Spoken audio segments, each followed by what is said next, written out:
It's always good to get out of Washington, D.C. and see some right-thinking Americans. In case you ever wondered what D.C. stands for, it stands for Devil City. And I feel like I am Luke Skywalker in Washington, D.C., fighting the forces of evil every day. My name is Ted Poe. I am from the great state of Texas. God bless Texas! You bet. God bless Texas. Most of you never heard of me. You don't know anything about me, but maybe this will help you a little bit. Of the 435 members of the United States House of Representatives, I am only one of 17 who have voted against every stimulus bill, every bailout bill, every tax increase since I was in Congress.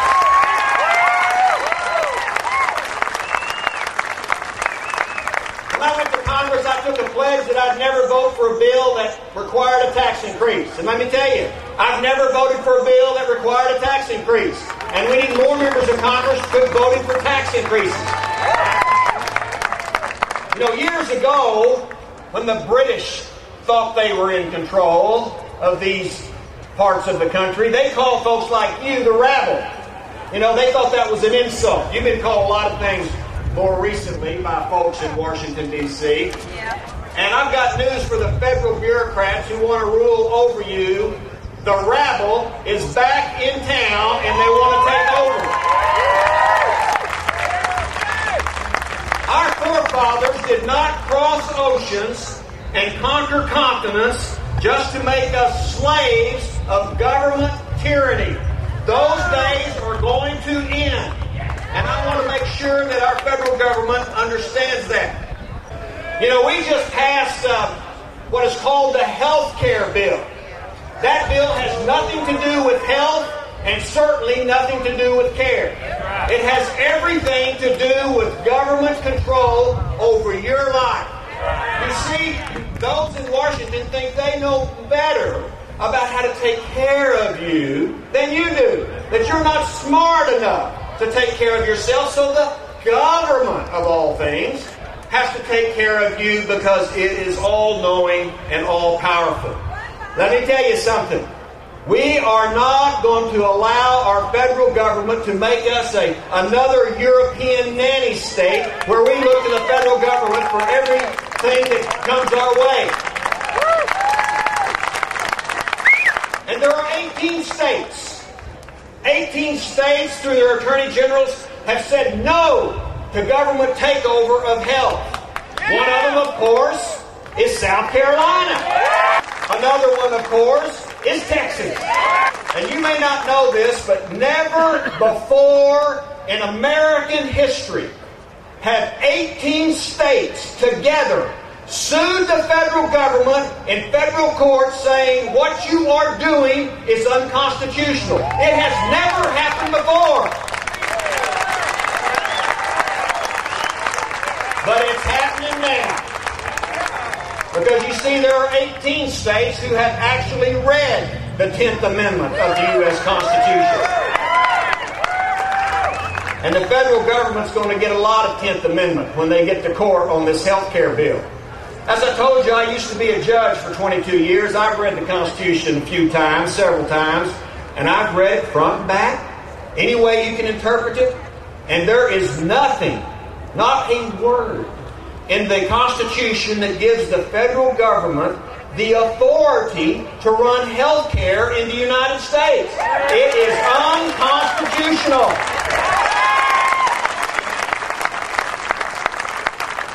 I filed legislation with a bunch of other conservatives in the House to take that one portion of the bill which forces you to buy government-approved health insurance or pay a fine, or go to jail. And I filed legislation to say that portion of the bill is unconstitutional because it is unconstitutional. The federal government has no authority to make you buy anything. See, they're saying, well, we're forcing people, we're telling people they have to buy government-approved insurance because it's for their own good. No, they're not. They're forcing you to buy a product, their product. And some of it said, well, it's just like having to buy car insurance. No, it's not. First of all, car insurance is a state issue, not a federal issue. Second, when you buy car insurance, you're not buying insurance to protect yourself. You're buying car insurance to protect the other guy that you might run into. See? And driving is a privilege. It is not a right. And that is the difference between state car insurance and federal mandated health care insurance.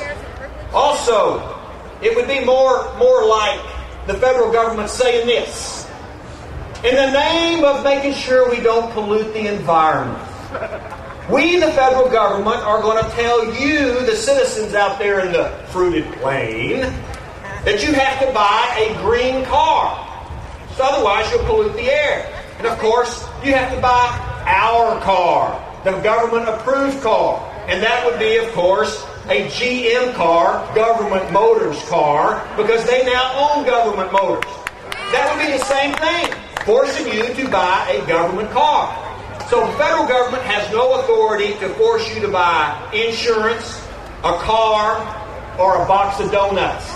It is unconstitutional, and I'm telling you, those people who passed this bill have got a fight on their hands, because we are going to court and we will win this lawsuit. It is unconstitutional.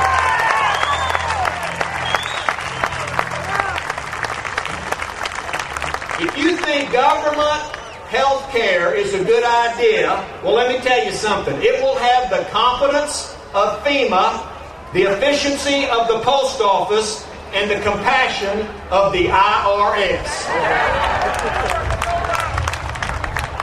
You know, our government, just in the last 18 months, has taken over control of everything.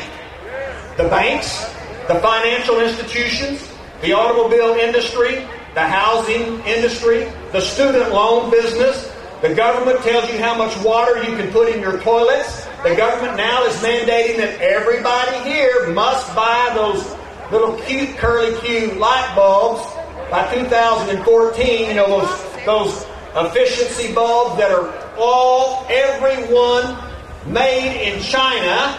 That bothers me. They contain mercury, of course.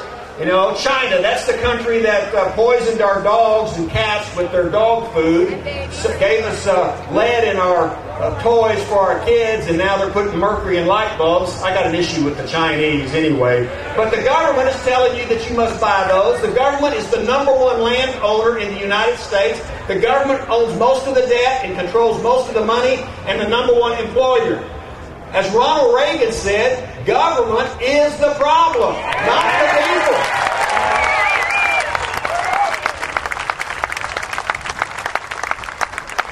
We cannot spend our way into prosperity. We have got to stop the spending, because we continue to borrow money from our buddies, the Chinese, and then down the road, people yet to be born, your kids and grandkids, they're going to have to pay for it, and no doubt they'll have to pay for it with a tax increase.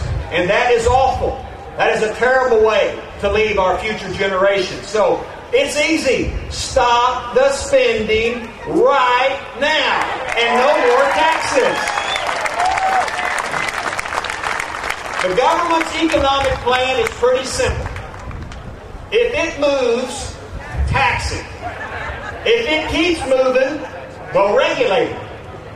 If it stops moving, subsidize it. That's the federal government's economic plan. And, you know, the left tells us that we need to be more compassionate. You need to give more money. You need to pay more taxes. We even heard this week, that paying taxes is a great honor. You know what the left thinks compassion is?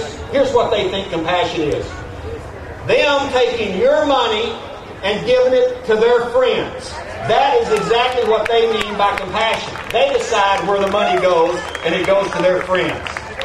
You know, I come from Texas. I represent 22% of the nation's refineries. We are still the energy capital of the world, in spite of the current administration's desire to shut down our energy industry. And it's pretty simple to me. We ought to take care of ourselves.